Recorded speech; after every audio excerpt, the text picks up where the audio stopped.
മലപ്പുറം ജില്ല പ്രത്യേകമായ രാഷ്ട്രമാണ് എന്ന്, അവിടെ മുസ്ലിങ്ങളല്ലാത്ത ആളുകൾക്ക് ശ്വാസം വിടാൻ പോലും പറ്റില്ലെന്ന് ഒരു സംഘടനയുടെ ഉന്നതനായി നിൽക്കുന്ന ജനറൽ സെക്രട്ടറി 3 ദിവസം മുന്നെയാണ് നിലമ്പൂരിൽ വന്ന് പ്രസംഗിക്കുന്നത്. നിങ്ങളൊക്കെ വായിച്ചതാണ്, ഞാനായിട്ട് പറയല്ല. വെള്ളാപ്പള്ളി നടേശൻ എന്ന് പറയുന്ന SNDPയുടെ സെക്രട്ടറി. മലപ്പുറം ജില്ലയിൽ ജീവിക്കൽ മറ്റു മതക്കാർക്ക് ദുസ്സഹമാണെന്നാണ്. എന്തൊക്കെ ദുരാരോപണങ്ങളാണ് നമ്മുടെ ഇത്തരം ദീനീ സംരംഭങ്ങൾക്കും മുസ്ലിങ്ങൾ ഇത്തിരി കൂടുതലുള്ള സ്ഥലങ്ങൾക്കും നേരെ നടന്നുകൊണ്ടിരിക്കുന്നത്. ഇവിടെ ജീവിച്ച എത്രയോ ആളുകളുണ്ട്, ജീവിച്ച് കഴിഞ്ഞു പോയവരുണ്ട്, ഇപ്പോഴും ജീവിക്കുന്ന നിരവധിയായ മുസ്ലിങ്ങളല്ലാത്തവർ ഈ ജില്ലയിലുണ്ട്. ഇവിടെ ജീവിച്ച അനുഭവമുള്ള ഒരാളെങ്ങാനും ആ വെള്ളാപ്പള്ളി നടേശൻ എന്ന് പറയുന്ന മനുഷ്യൻ ആശാനിരുന്ന കസേരയിലിരിക്കുന്നയാളാണ്, കുമാരനാശാനിരുന്ന കസേരയിലിരിക്കുന്നയാൾ. അദ്ദേഹം പറഞ്ഞത് ശരിയാണെന്ന് ആത്മാർത്ഥമായി ഒരൊറ്റ മുസ്ലിമും പറയില്ല ഈ നാട്ടിൽ. എന്തുകൊണ്ട്? തീരെ വർഗീയ സംഘർഷമില്ലാത്ത ഏക ജില്ലയാണ് നമ്മുടേത്. മുസ്ലിം ഭൂരിപക്ഷം എല്ലായിടത്തും വന്നാൽ എന്ത് സംഭവിക്കുമെന്നതിൻ്റെ കൃത്യമായ ഉദാഹരണമാണ് നമ്മുടെ ഈ ജില്ല. എല്ലാവരും എന്തെങ്കിലും ആവണമെന്നോ മാറണമെന്നൊന്നുമല്ല ഞാൻ പറയണത്. തീരെ വർഗീയ സംഘർഷങ്ങൾ ഉണ്ടായിട്ടില്ല. IAS-ഉം IPS-ഉം ഒക്കെ കഴിഞ്ഞ് ദൂരയിൽ നിന്ന് കോച്ചിങ്ങൊക്കെ നേടിയിട്ട് വരുന്ന കുറേ ആളുകളുണ്ട് നമ്മുടെ ജില്ലയിലേക്ക്. അവർക്കൊക്കെ പലപ്പോഴും ഔദ്യോഗികമായി അല്ലെങ്കിൽ പോലും ലഭ്യമാകുന്ന നിർദ്ദേശങ്ങൾ വളരെ സൂക്ഷിച്ചു വേണം അവിടെ ജീവിക്കാൻ എന്നാണ്. എപ്പോഴും വയലൻ്റ് ആകുന്നൊരു സമൂഹമാണവർ. അക്ഷരജ്ഞാനമില്ലാത്തവർ, വിദ്യാഭ്യാസമില്ലാത്തവർ, സംസ്കാരം അറിയാത്തവർ, ആധുനിക ജീവിതം പരിചയമില്ലാത്തവർ. അതുകൊണ്ട് വളരെ ശ്രദ്ധാപൂർവം ജീവിക്കണം. എപ്പോഴും അവിടെ കലാപങ്ങൾ ഉണ്ടാകാം എന്നൊക്കെയുള്ള നിർദ്ദേശങ്ങൾ കിട്ടിയാണ് ഇത്തിരി ഉൾഭയത്തോടു കൂടെയാണ് പലരും നമ്മുടെ ജില്ലയിലേക്ക് ജോലി ചെയ്യാൻ വരുന്നത്. പക്ഷേ ഏതാനും ദിവസങ്ങൾ മാത്രം ഇവിടെ ജീവിക്കുമ്പോഴേക്ക് അവരുടെ ഏറ്റവും ഇഷ്ടപ്പെട്ടൊരു നാടായിട്ട് നമ്മുടെ ജില്ല മാറുന്നു. 100 അനുഭവങ്ങൾ വിളിച്ചു പറഞ്ഞ ആത്മാർത്ഥതയുള്ള, സത്യത്തെ സത്യസന്ധമായി സമീപിക്കാൻ കഴിയുന്ന നിരവധി ഉദ്യോഗസ്ഥന്മാർ ഈ നാട്ടിൽ നിന്ന് ജോലി കഴിഞ്ഞ് സന്തോഷത്തോടെ പിരിഞ്ഞു പോയിട്ടുണ്ട്. പലർക്കും പിരിയാൻ പോലും തോന്നണില്ല. പിന്നെയും ഇവിടെ തന്നെ നിൽക്കണമെന്ന് അവർക്ക് തോന്നുകയാണ്. ഇവിടെ വസ്തുവകകൾ വാങ്ങിയിട്ട് ഇവിടെ താമസം തുടങ്ങിയവരുണ്ട്. ഈ സമാധാനത്തിൻ്റെ, ഈ ശാന്തിയുടെ, ഈ പ്രത്യേകമായ കാലാവസ്ഥയിൽ ജീവിക്കാനുള്ള മോഹം കൊണ്ട്. നമ്മുടെ തൊട്ടടുത്താണ് ഈ കോഴിച്ചന എന്ന് പറയുന്ന നാട്. അവിടെയുണ്ട് റാപ്പിഡ് ആക്ഷൻ ഫോഴ്സിൻ്റെ പ്രത്യേകമായ ഒരു കേന്ദ്രം. നമുക്കൊക്കെ അറിയാം. മുമ്പ് അങ്ങോട്ട് പ്രധാന ഉദ്യോഗസ്ഥനായി വന്ന ഒരാൾ അദ്ദേഹത്തിൻ്റെ സെൻഡ് ഓഫിൻ്റെ സമയത്ത് ഒരു പ്രസംഗം നടത്തിയത് കേരളത്തിലെ പല പത്രങ്ങളും റിപ്പോർട്ട് ചെയ്തിരുന്നു. നമ്മുടെ അജയര് കടന്നു വരുന്നുണ്ട്. അള്ളാഹു ആഫിയത്തുള്ള ദീർഘായുസ് കൊടുക്കട്ടെ.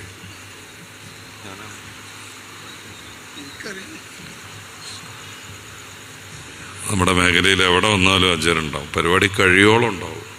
എനിക്ക് കുറേ അനുഭവമുണ്ട്. അള്ളാഹു ആഫിയത്തുള്ള ദീർഘായുസ് കൊടുക്കട്ടെ. അവരൊക്കെ ഇവിടുന്ന് റിട്ടയർമെൻറ്റ് വാങ്ങി പോകുമ്പോൾ ഈ കാര്യം പറയും. ഞങ്ങളിങ്ങോട്ട് വന്നപ്പോൾ എങ്ങനെയൊക്കെയാണ് നിർദ്ദേശം കിട്ടിയത്. ഈ റാപ്പിഡ് ആക്ഷൻ ഫോഴ്സിൻ്റെ ഒരു മുൻ ഉദ്യോഗസ്ഥൻ ഇവിടെ നിന്ന് വിരമിച്ചു പോകുമ്പോൾ അദ്ദേഹം പറഞ്ഞത്, എപ്പോഴും വയലൻ്റായ ഒരു സമൂഹത്തിലേക്കാണ് പോകുന്നത് എന്നും കരുതി ആ ഒരാശങ്കയോടുകൂടെ വന്നയാളാണ് ഞാൻ. പക്ഷേ ഇതുവരെയും ഒരു വർഗീയ കലാപം തീർക്കാനും ഞങ്ങൾ ഈ ജില്ലയിൽ ഇറങ്ങിയിട്ടില്ല.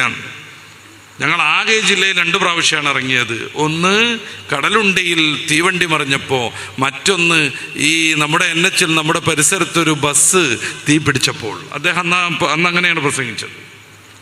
വർഗീയ കലാപം തീർക്കാൻ ഞങ്ങൾ പലയിടത്തും ഇറങ്ങിയിട്ടുണ്ട്. കണ്ണൂരിലേക്ക് പോയിട്ടുണ്ട്, കോയമ്പത്തൂരിലേക്ക് പോയിട്ടുണ്ട്. പക്ഷേ എപ്പോഴും വയലൻ്റ് ആകുന്ന ഒരു സൊസൈറ്റിയിലേക്കാണ് നിങ്ങൾ പോകുന്നത് എന്ന കഠിനമായ അപരാധം കേട്ട് അങ്ങനെയൊക്കെ തന്നെ ഏകദേശം വിശ്വസിച്ചു വന്ന ഞങ്ങൾക്ക് ഈ നാട്ടിൽ വർഗീയത തീർക്കാൻ വേണ്ടി ഒരിക്കലും ഇറങ്ങേണ്ടി വന്നിട്ടില്ല എന്ന്. ആകെ ഇറങ്ങിയത് 2 അപകടങ്ങൾ സംഭവിച്ചപ്പോഴാണ്. അപകീർത്തിപ്പെടുത്തിക്കൊണ്ടേയിരിക്കുക. മണ്ണാർക്കാട് ഭാഗത്തൊരാന പടക്കം കഴിച്ച്, പന്നിയെ പിടിക്കാൻ വെച്ച പൈനാപ്പിളിൽ വെച്ച പടക്കം തിന്ന് ചത്തുപോയി. കേന്ദ്രത്തിൽ ഏറ്റവും സ്വാധീനമുള്ള കുറേ ഡൽഹിയിൽ ജീവിക്കുന്ന ബുദ്ധിജീവികൾ പോലും പറഞ്ഞത് മലപ്പുറത്ത് ആർക്കും ജീവിക്കാൻ കഴിയില്ല, ആനക്ക് പോലും എന്നാണ്. മണ്ണാർക്കാട് മലപ്പുറമല്ല എന്നുള്ളത് ഇത്തിരി സാമൂഹിക ബോധവും ഈ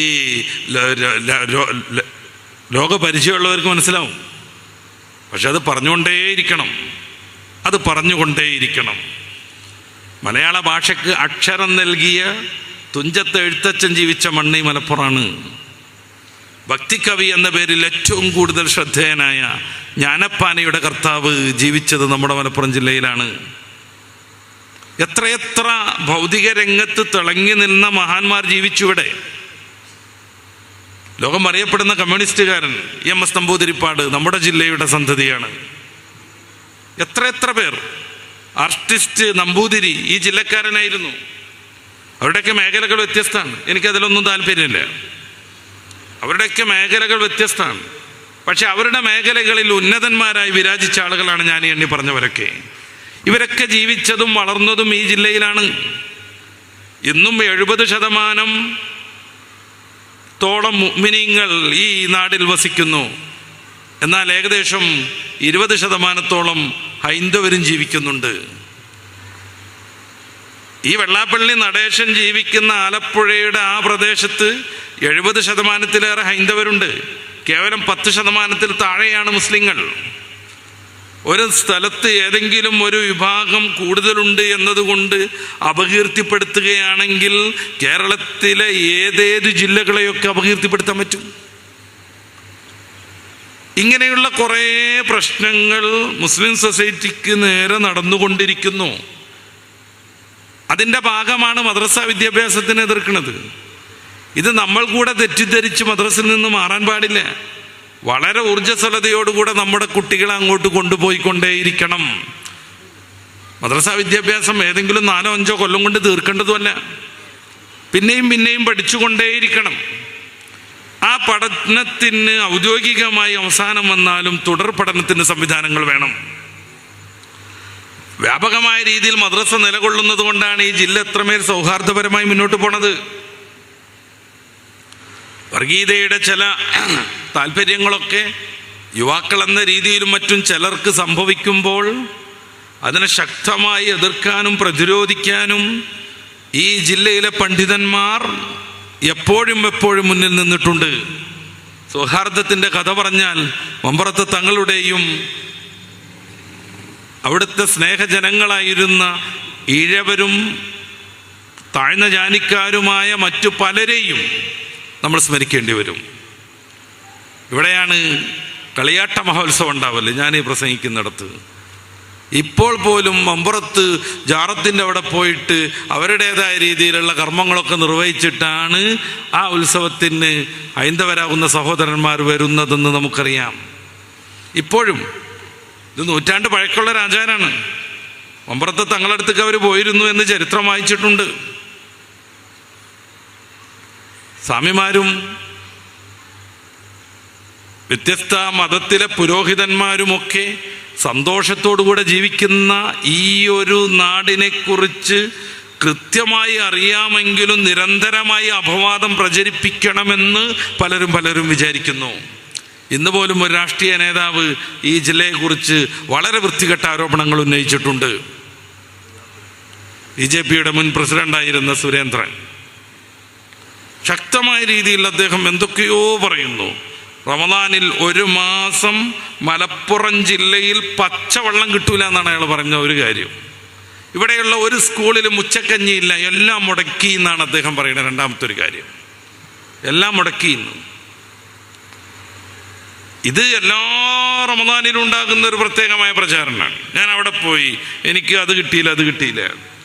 പലപ്പോഴും അതിനെ ജനാധിപത്യവാദികളാകുന്ന മുസ്ലിങ്ങൾ തന്നെ പ്രതിരോധിക്കാറുണ്ട്. കോഫി ഹൗസ് എല്ലാം പ്രവർത്തിച്ചിരുന്നു എന്ന് അവർ പറയും. ഇന്ന ഹോട്ടലൊക്കെ ഉണ്ടായിരുന്നു എന്ന് പറയും. 30-40 ഹോട്ടലിൻ്റെ ലിസ്റ്റ് പ്രസിദ്ധീകരിക്കും. ഓരോ മേഖലയിലുള്ള ഇതൊക്കെ തുറന്ന് പ്രവർത്തിച്ചിരുന്നു. പിന്നെ നിങ്ങൾ എവിടെയാണ് ഭക്ഷണം കിട്ടാൻ നോക്കിയത് എന്നൊക്കെ പലപ്പോഴും സോഷ്യൽ മീഡിയയിലും അല്ലാതെയും അമുസ്ലിങ്ങളാകുന്ന ഈ മതഭ്രാന്തന്മാരല്ലാത്തവർ നിരന്തരം പറയുന്നതാണ്. അനുഭവിച്ചവരുണ്ട്. ഇവിടെ ജീവിക്കുന്ന ഉദ്യോഗസ്ഥന്മാരുണ്ട്.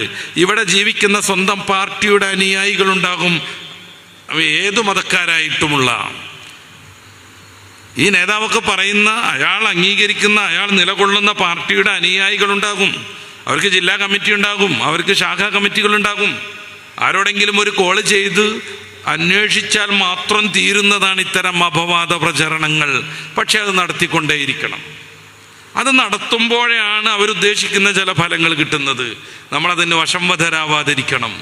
ഇതുവരെയും മതം പഠിപ്പിച്ച ചില സൗഹാർദ്ദത്തിൻ്റെ ശീലുകൾ നമുക്കുണ്ട്. പരിശുദ്ധ ഖുർആൻ 2-ാം അധ്യായം സൂറത്തു അൽ-ബഖറയുടെ 256-ാമത്തെ വചനം, ലാ ഇക്റാഹ ഫിദ്ദീൻ, ദീനിലൊരു നിർബന്ധമില്ലേ. നോമ്പെടുക്കാത്തവർ സുലഭമായി ജീവിക്കാറുണ്ടായിരുന്നു ഒരു കാലത്ത് പലയിടങ്ങളിലും. ഇപ്പോഴും നോമ്പെടുക്കാത്ത ആളുകൾക്ക് പ്രശ്നങ്ങളില്ലാതെ ജീവിക്കാൻ അവർക്ക് ആവശ്യമായ സംവിധാനങ്ങളൊക്കെ ഈ ജില്ലയിലല്ല എവിടെയും ലഭ്യമാണ്. ഒന്നുകൂടെ നമ്മൾ ആലോചിക്കുക. യാത്രക്കാർക്ക് നോമ്പെടുക്കൽ നിർബന്ധമല്ല. ഇതിനകത്ത് പറയുന്നുണ്ട്. നോമ്പിൻ്റെ കാര്യം പറയുമ്പോൾ പരിശുദ്ധ ഖുർആനിൽ യുരീദു ബിക്കുമുൽ യുസ്ർ വലാ യുരീദു ബിക്കുമുൽ ഉസ്ർ, എളുപ്പമാണ് നോമ്പ് കൊണ്ട് അള്ളാഹു ഉദ്ദേശിക്കുന്നത്, ഒരിക്കലും ഞെരിക്കാനോ പ്രയാസപ്പെടുത്താനോ ഉദ്ദേശിക്കണില്ലെന്ന് ഖുർആൻ പറയണത്. രോഗികൾക്ക് നിർബന്ധമില്ല, ആർത്തവ സമയത്തുള്ള സ്ത്രീകൾക്ക് നിർബന്ധമില്ല എന്നല്ല, പാടില്ല. അവർക്ക് നോമ്പെടുക്കൽ പാടില്ലാത്തതാണ്. മുലയൂട്ടുന്ന സ്ത്രീകൾക്ക് നോമ്പെടുക്കൽ നിർബന്ധമില്ല കർശനമായ രീതിയിൽ. അപ്രകാരം ഗർഭിണികൾക്ക് പ്രയാസം ഉണ്ടാവുമെങ്കിൽ നോമ്പെടുക്കാൻ നിർബന്ധമില്ല.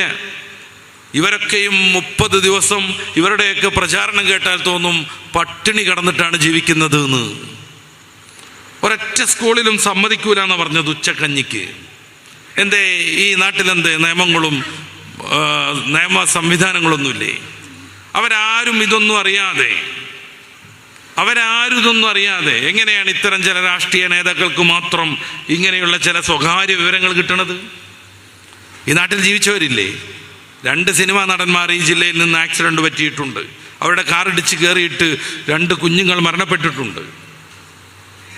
ആ കുട്ടികൾ മരണപ്പെട്ടിട്ട് പോലും അത് അപകടത്തിൻ്റെ വഴിക്ക് പോട്ടെ എന്ന് കരുതിയിട്ട് ഇവരെയുമായി ആശുപത്രിയിലേക്ക് കൊണ്ടുപോയ മുസ്ലിങ്ങളെ കുറിച്ച് അവർ പിന്നീട് വളരെ സന്തോഷത്തോടു കൂടെ പറഞ്ഞിട്ടുണ്ട്. വേറെ എവിടെയെങ്കിലും ആയിരുന്നെങ്കിൽ ജീവൻ കിട്ടൂല എന്നവർ ആത്മാർത്ഥമായി പിന്നീട് പത്രക്കാരെ വിളിച്ചു സംസാരിച്ചിട്ടുണ്ട്. നമ്മുടെ തൊട്ടടുത്താണ് ഒരു സിനിമാ നടൻ ആക്സിഡന്റിൽ പെട്ടത്. ഇവിടെ ജാതിക്കും മതത്തിനും വർഗീയത പൂശുന്ന ഒരു ശൈലിയേ നിലനിൽക്കുന്നില്ല. സ്നേഹത്തോടെയും സൗഹൃദത്തോടെയുമാണ് ഇവിടെയുള്ള ഓരോ മനുഷ്യരും ജീവിക്കുന്നത്. അവർക്കിടയിൽ വിദ്വേഷത്തിൻ്റെയും വെറുപ്പിൻ്റെയും ഭീകരതയുടെയും ആദർശങ്ങൾ കുത്തിപ്രവേശിപ്പിച്ച് ഈ നാടിനെ കലുഷിതമാക്കാനുള്ള ശ്രമങ്ങൾ നമ്മൾ ശാന്തി കൊണ്ട് തരണം ചെയ്യണം, സമാധാനം കൊണ്ട് പ്രതിരോധിക്കണം. വിദ്യാഭ്യാസം നൽകിയിട്ടും ഏറ്റവും നല്ല സൗഹൃദ ജീവിതം കാണിച്ചു കൊടുത്തും നമ്മളിതിന് മറുപടി പറയണം. നമ്മുടെ നാട്ടിൽ ഒരമുസ്ലിമും പട്ടിണി കിടക്കരുത്. അത് എൻ്റെ ഒരു പ്രത്യേക താല്പര്യമല്ല, മതത്തിൻ്റെ നിർബന്ധമായ കർമ്മമാണ്. അയൽവാസിയിൽ പട്ടിണി കിടക്കുമ്പോൾ വയറ് കിടക്കാൻ പറ്റൂല എന്നൊക്കെ പറയണത് നമ്മൾ എത്രമേൽ മനസ്സിലാക്കിയിട്ടുണ്ടെന്ന് എനിക്കറിയില്ല. അയൽവാസിയുടെ പരിധി 40 വീടാണ് 4 വശത്തേക്കും. 4 വശത്തേക്കും 40 വീട്, ഏകദേശം 160 വീട്. ഈ 160 വീടുകളിലും പട്ടിണി കിടക്കുന്നുണ്ടോ എന്ന് പരിശോധിക്കണം. രോഗിയായ ഒരാളും ഒരു മനുഷ്യജീവിയും പണമില്ലാത്തത് കൊണ്ടോ ചികിത്സയില്ലാത്തത് കൊണ്ടോ ബുദ്ധിമുട്ടാൻ പാടില്ല. അവരെ സംരക്ഷിക്കൽ മയാസിറുൽ മുസ്ലിം, മുസ്ലിങ്ങളിലെ സമ്പന്നന്മാർക്ക് നിർബന്ധമാണ്. മുസ്ലിങ്ങളുടെ സമ്പന്നന്മാർക്ക് നിർബന്ധമാണ്.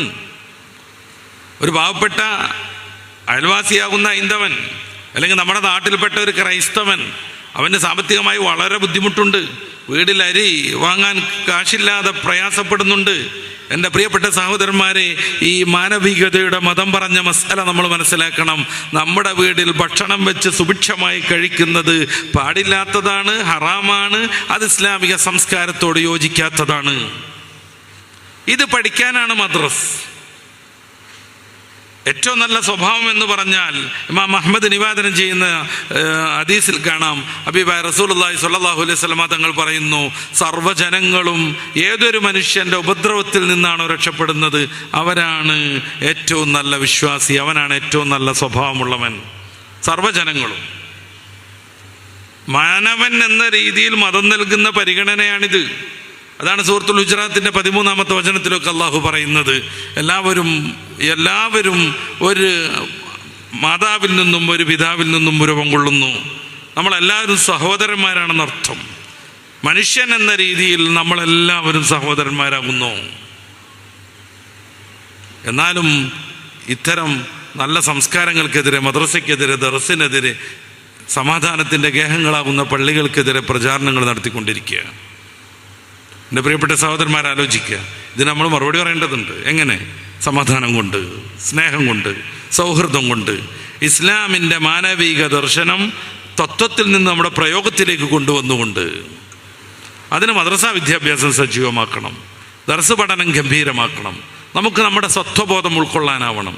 നമ്മുടെ ഭാഷയും നമ്മുടെ വേഷവും നമ്മുടെ സംസ്കാരവും നിയന്ത്രിക്കുന്നത് മതത്തിൻ്റെ പിന്തുണയോടുകൂടെ നമ്മൾ മാത്രമായിരിക്കണം.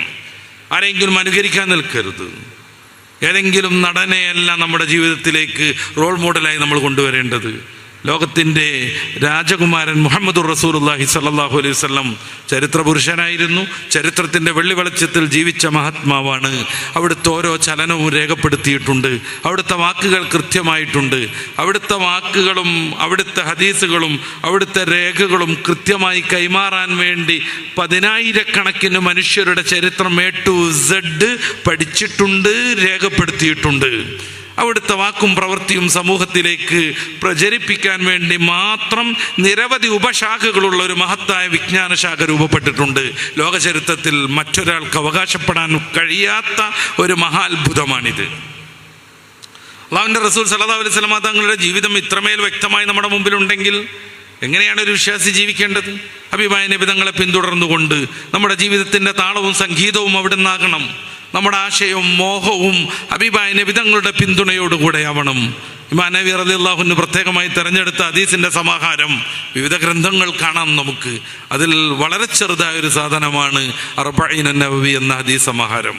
അതിൻ്റെ 41-ാമത്തെ വചനം, അതിൽ അവിടെ നിന്ന് ഉദ്ധരിക്കുന്ന 41-ാമത്തെ ഹദീസ്, ലാ യുമിനു അഹദുക്കും, നിങ്ങളാരും പൂർണ്ണ വിശ്വാസികളാകൂല, അത്തായിക്കൂന ഹവാഉ തബഅൻ ലിമാ ജിഅ്തു ബി, ഞാൻ കൊണ്ടുവന്നതിന് സമ്പൂർണ്ണമായി നിങ്ങളുടെ മോഹങ്ങളും വിചാരങ്ങളും പിന്തുടരുന്നത് വരെ. ഞാൻ കൊണ്ടുവന്നതിനെ, പരിശുദ്ധ ഇസ്ലാമിനെ, അതിനെ പൂർണ്ണമായി പിന്തുടരുന്നത് വരെയും നിങ്ങളാരും യഥാർത്ഥ വിശ്വാസികളാവൂല. നമുക്ക് മോഹങ്ങളുണ്ടാകും, നമുക്ക് പല വിചാരങ്ങളുണ്ടാകും. അള്ളാഹിൻ്റെ റസൂലിൻ്റെ തീരുമാനവുമായി അതിനെ ഉരച്ചു നോക്കാൻ വിശ്വാസി ബാധ്യസ്ഥനാണ്. ഹബീബായ നബി തങ്ങൾ സമ്മതം തന്നതാണോ സന്തോഷപൂർവ്വം അനുഷ്ഠിക്കാം, നമുക്കത് വാരിപ്പുണരാം. ഹബീബായ നബി തങ്ങൾ പാടില്ലെന്ന് പറഞ്ഞതാണോ സധീരം നോ പറയാൻ നമുക്ക് കഴിയണം. അപ്പോഴേ നമ്മൾ വിശ്വാസിയാകൂ, അപ്പോഴേ നമ്മൾ ഏറ്റവും നല്ല മനുഷ്യനായി മാറൂ. പരിശുദ്ധ ഖുർആൻ സൂറത്തുൽ അഹ്സാബിൻ്റെ 36-ാമത്തെ വചനത്തിൽ ഇതിൻ്റെ കൃത്യമായ രീതിയിലുള്ള വിശദീകരണം റബ്ബ് തആല നടത്തുന്നുണ്ട്. മാ കാന ലിൽ മുഅ്മിനിൻ വലാ മുഅ്മിനത്തിൻ ഇദാ ഖദല്ലാഹു വറസൂലുഹു അംറ അൻ യകൂന ലഹുമുൽ ഖിയറത്തു മിൻ അംരിഹിം, അൻ യകൂന ലഹുമുൽ ഖിയറത്തു മിൻ അംരിഹിം. അല്ലാഹുവിൻ്റെ റസൂൽ സ്വല്ലല്ലാഹു അലൈഹി വസല്ലമ തങ്ങളും അള്ളാഹുവും ഒരു തീരുമാനമെടുത്തു കഴിഞ്ഞാൽ അതിന് വിരുദ്ധമായി മറ്റൊന്നും പ്രവർത്തിക്കാൻ വിശ്വാസിയായ ആണിനും പെണ്ണിനും അവകാശമില്ല. വിശ്വാസിയായ ആണിനും പെണ്ണിനും അതിന് വിരുദ്ധമായി പ്രവർത്തിക്കാൻ അവകാശമില്ല. ഇത് കൃത്യമാണ്. വിശ്വാസിയാവണോ, സമ്പൂർണ്ണ വിജയത്തിലേക്ക് എത്തണോ, അള്ളാഹും റസൂലും തീരുമാനിച്ചത് സമ്പൂർണ്ണമായി നമ്മുടെ ജീവിതത്തിലേക്ക് കൊണ്ടുവരണം. അവർ മാറ്റിവെക്കാൻ പറഞ്ഞത് സമ്പൂർണ്ണമായി മാറ്റിവെക്കാൻ കഴിയണം. പിന്നെ അവിടെ ചാഞ്ചാട്ടങ്ങൾ ഉണ്ടാകാൻ പാടില്ല.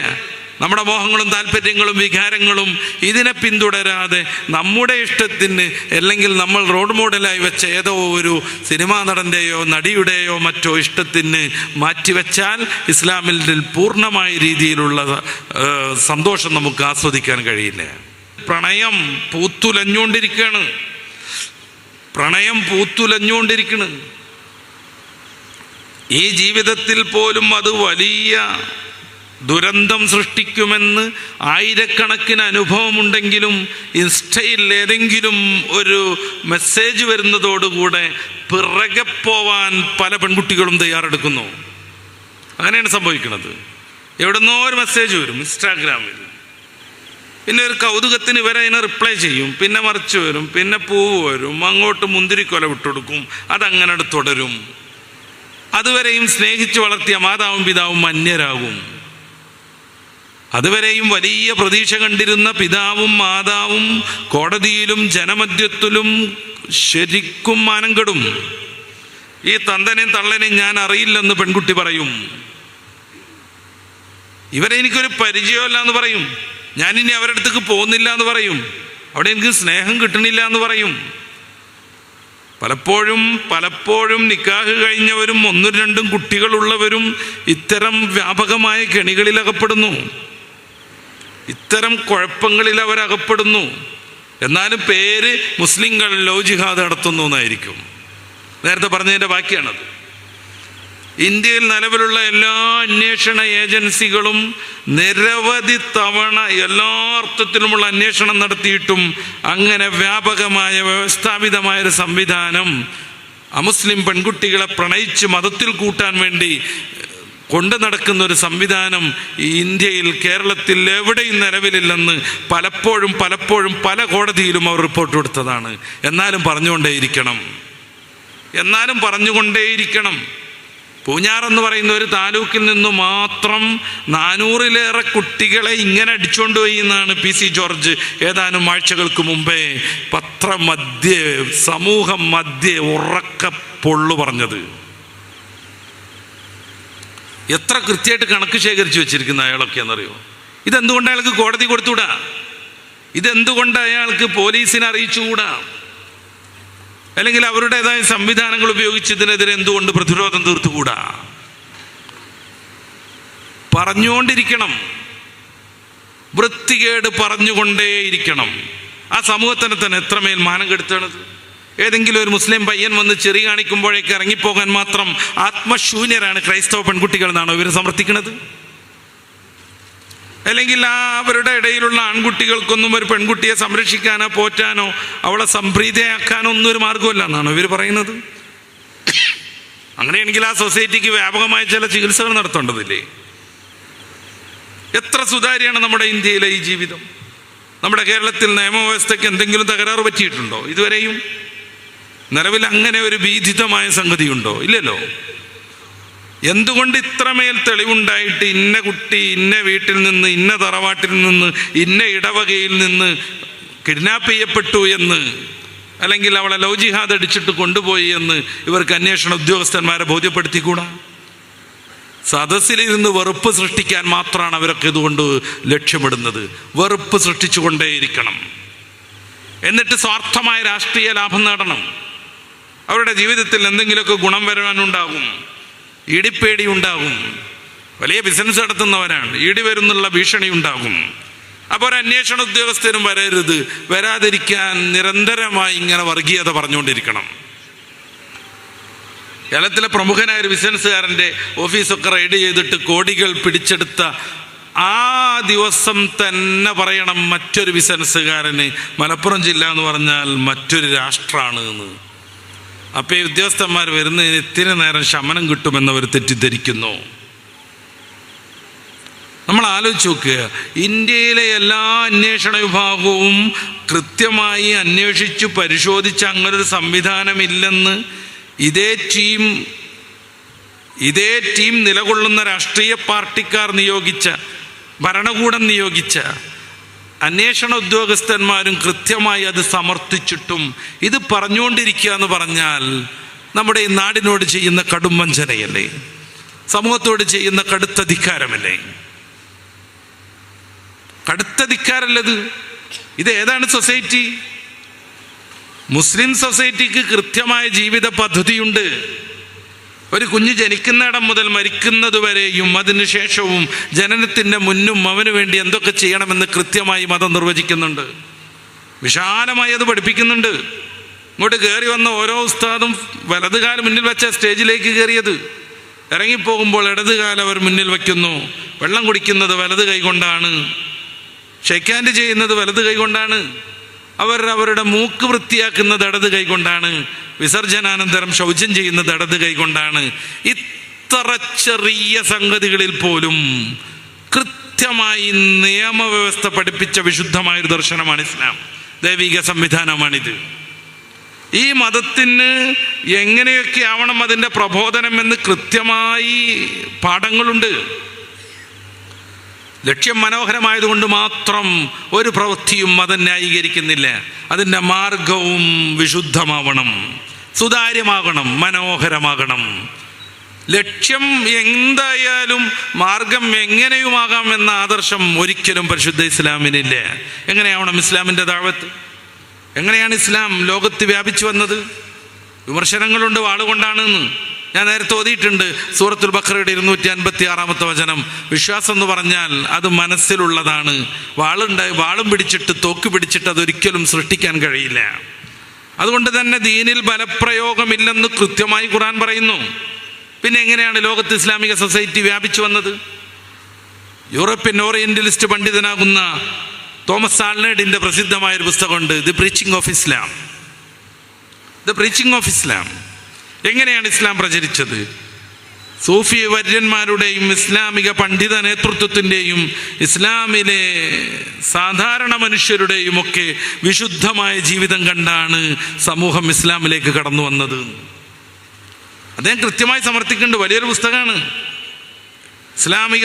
ഇസ്ലാമിൻ്റെ പ്രബോധനവും പ്രചാരണവും എന്ന പേരിൽ ആ പുസ്തകത്തിൻ്റെ മലയാളം കേരളത്തിൽ ലഭ്യമാണ്. നമുക്ക് ആശ്രയിക്കാം.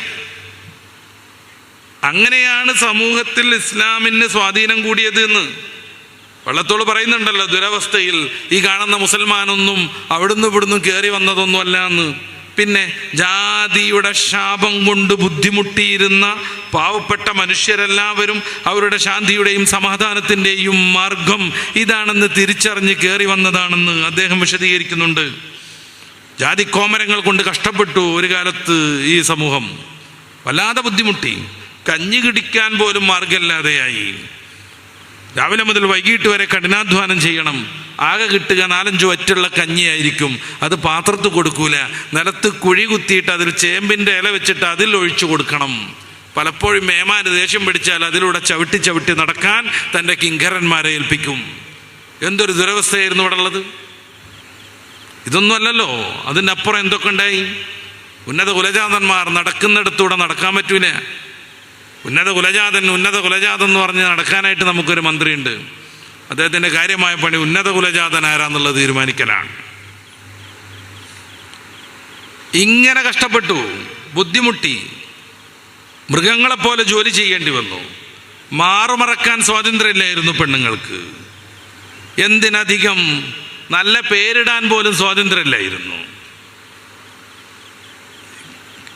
പൊതുസമൂഹം ഉപയോഗിക്കുന്ന ഭാഷ പ്രയോഗിക്കാൻ പറ്റൂലായിരുന്നു.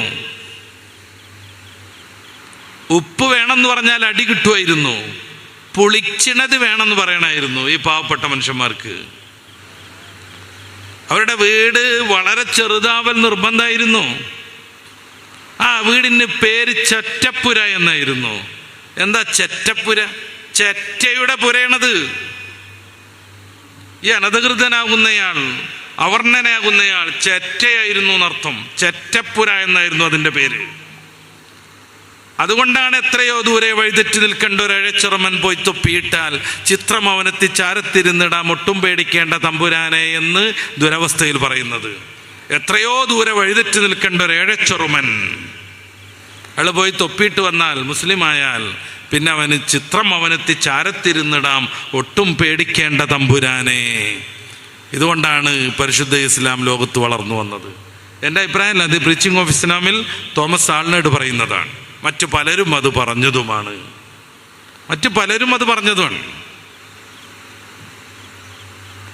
പരിശുദ്ധ ഇസ്ലാം സമാധാനത്തിന് വേണ്ടി അല്ലാതെ ആരെയും നിർബന്ധിപ്പിച്ചത് ചെയ്യാനേ പാടില്ല, മതത്തിലേക്ക് കൊണ്ടുവരാനേ പറ്റില്ല.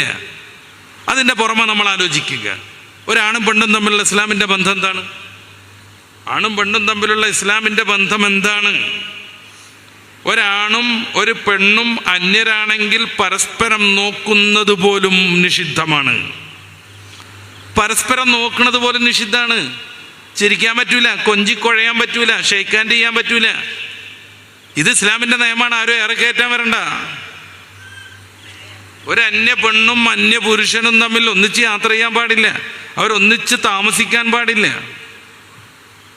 പിശാചിടപെടും, അതിക്രമങ്ങൾ ഉണ്ടാകും, അധമത്വങ്ങൾ സംഭവിക്കും. എന്നിട്ട് അതിനെ ന്യായീകരിക്കാൻ വരിക ചില ആളുകൾ. ഒരു പെണ്ണ് ഒറ്റയ്ക്ക് സഞ്ചരിച്ചാൽ എന്താ ആകാശം പൊളിഞ്ഞുവിടുമെന്ന്. ആന്ന് നിരന്തരമായിട്ട് കേൾക്കുന്ന ഒരു കമൻ്റാണിത്. ഒരു സ്ത്രീ ഒറ്റയ്ക്ക് സഞ്ചരിച്ചാൽ എന്താ ആകാശം പൊളിഞ്ഞു വീഴുമോന്ന്. ആകാശം മനോഹരമായി സേഫാകും, പക്ഷെ സ്ത്രീ കുടുങ്ങിപ്പോവും പലപ്പോഴും. 100,000 അനുഭവങ്ങൾ പറയാനുണ്ട്. അതുകൊണ്ട് സുരക്ഷയ്ക്ക് നല്ലത് അതാണെന്ന് മതം പറയുന്നു. ഇത്രമേൽ ലൈംഗിക രംഗത്ത് സൂക്ഷ്മത പുലർത്തുന്ന ഒരാദർശം, അന്യ പെണ്ണും പുരുഷനും തമ്മിൽ നോക്കാൻ പാടില്ല, കൈയെടുക്കാൻ പാടില്ല, ഒറ്റയ്ക്ക് യാത്ര ചെയ്യാൻ പാടില്ല, ഒറ്റയ്ക്കൊരു സ്ഥലത്ത് താമസിക്കാൻ പാടില്ല. ഇത്രയൊക്കെ സൂക്ഷ്മമായി ഈ വിഷയം കൈകാര്യം ചെയ്യുന്ന പരിശുദ്ധ ഖുർആനിലെ സൂക്തങ്ങൾ നിരവധി ഉണ്ട്. സൂറത്തുൽ നൂറിലും സൂറത്തുൽ അഹ്സാബിലും. ഞാൻ ആയത്തോതിക്കൊണ്ട് സമയം കൂടുതൽ എടുക്കുന്നില്ല. ഇത്രമേൽ സൂക്ഷ്മത കാണിക്കുന്ന ഈ സൊസൈറ്റിയിലാണത്രേ അന്യ സ്ത്രീകളെ കാമിച്ചു പ്രണയിച്ച് ചാടിച്ചു കൊണ്ടുവരാൻ വ്യാപകമായ രീതിയിൽ പ്രവർത്തനം നടക്കുന്നത്. പ്രണയം നടക്കുന്നുണ്ട് പലയിടത്തും. മുസ്ലിം ഹൈന്ദവനെ പ്രണയിക്കുന്നുണ്ട്, മുസ്ലിം സ്ത്രീകൾ ഹൈന്ദവരോടൊപ്പം ഇറങ്ങിപ്പോകുന്നുണ്ട്, ക്രിസ്ത്യാനി സ്ത്രീകൾ ഹൈന്ദവരോടൊപ്പം ഇറങ്ങിപ്പോകുന്നുണ്ട്, ഹൈന്ദവ പെൺകുട്ടികൾ ക്രിസ്ത്യാനികളോടൊപ്പം മുസ്ലിങ്ങളോടൊപ്പം ഇറങ്ങിപ്പോകുന്നുണ്ട്. ഇത് മതമല്ല, ഇതിന് വ്യവസ്ഥാപിതമായ സംവിധാനങ്ങളുമില്ല. ഏതെങ്കിലും മുസ്ലിം സംഘടന യോഗം ചേർന്നിട്ട് മുഖ്യ അജണ്ടയായി 100 പെൺകുട്ടികളെ പ്രണയം നടിച്ച് അടിച്ചുകൊണ്ട് പോരണമെന്ന് തീരുമാനിക്കുന്നില്ല. അത് വ്യക്തിപരമായ സൗകര്യത്തിനും വ്യക്തിപരമായ ചാൻസും ഒക്കെ അനുസരിച്ച് അവരുടെ അപക്വമായ ചിന്ത കാരണം സംഭവിച്ചു പോകുന്നതാണ്. ഇവിടെ ഒരു മതം പ്രതിസ്ഥാനത്ത് നിൽക്കുന്നേ ഇല്ല. പരിശുദ്ധ ഇസ്ലാം തീരല്ല. ആണും പെണ്ണും തമ്മിൽ ഒറ്റയ്ക്ക് സഞ്ചരിക്കാൻ പോലും പറ്റൂലെങ്കിൽ, ഒന്നിച്ചിരുന്ന് വൈകാരികമായി സംസാരിക്കാൻ പാടില്ലെങ്കിൽ, യാത്ര പോവാൻ പാടില്ലെങ്കിൽ, പിന്നെ എങ്ങനെയാണ് പ്രണയം നടിച്ച് കുറേ കുട്ടികളങ്ങോട്ട് കൂട്ടിക്കൊണ്ടുവരാന്ന്? ഇതൊക്കെ അറിയുന്നവരാണ് വിമർശിക്കുന്നവരും. എന്നാലും പറഞ്ഞുകൊണ്ടേയിരിക്കണം. ഞാനൊരു കാര്യം കൂടി സൂചിപ്പിച്ച് അവസാനിപ്പിക്കാം. ഇനിയും കുറേ പ്രഭാഷകർ നമ്മുടെ വേദിയിൽ വരാനുണ്ട്, ദ്വാ സമ്മേളനം നടക്കാനുണ്ട്. നമ്മളായി വളരണം, മുസ്ലിങ്ങളായി വളരണം. മുസ്ലിങ്ങളായി നമ്മൾ വളരുമ്പോൾ എല്ലാവർക്കും നല്ല ആശ്വാസം കിട്ടും. മദ്യപാനം നമുക്ക് പാടില്ല, മയക്കുമരുന്ന് ഒരിക്കലും നമുക്ക് പാടില്ല. സൂറത്തു അൽ മാഇദയുടെ 90-ാമത്തെ വചനത്തിൽ ഇന്നമൽ ഖംറു വൽ മൈസിർ എന്നും പറഞ്ഞ് കൃത്യമായ രീതിയിൽ ലഹരി പദാർത്ഥങ്ങളെ പരിശുദ്ധ ഇസ്ലാം വിരോധിച്ചിട്ടുണ്ട്. ഹബീബായ റസൂൽ അത് വിശദീകരിച്ചു. കുല്ലു മുസ്കിരിൻ ഹറാം, ഏത് രീതിയിലുള്ള ലഹരി പദാർത്ഥവും ഹറാമാണ്.